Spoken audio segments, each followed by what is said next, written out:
কিভাবে ধ্বংস হয়েছিল আদ জাতি? এই জাতি ছিল পৃথিবীর বুকে সবচেয়ে শক্তিশালী জাতি। তারা কাউকে পরোয়া করত না। তারা ছিল বিশাল দেহের অধিকারী। তাদের বুদ্ধি, তাদের প্রযুক্তি এতটাই আধুনিক ছিল, তারা উঁচু উঁচু প্রাসাদ নির্মাণ করত। তাদের মধ্যে এতটাই অহংকার ছিল, তারা মনে করত তারাই হলো প্রভু।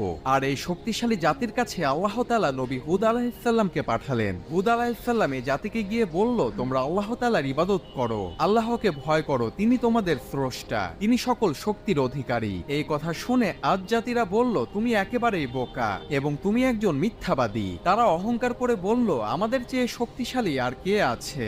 এগুলো কথা বলে তারা আল্লাহ তাআলাকে অস্বীকার করলো। সময় চলে আসলো তাদের ধ্বংসের। আল্লাহ তাআলা তাদের নিকট আযাব পাঠালেন। প্রচন্ড ঠান্ডা ঝড়ের বাতাস এই জাতির দিকে ধেয়ে আসলো, যা 7 দিন পর্যন্ত এই বাতাস চলতে থাকলো। আর এই 7 দিনের ঝড়ের বাতাসে এই শক্তিশালী জাতি ধ্বংস হয়ে মরে পড়ে থাকলো।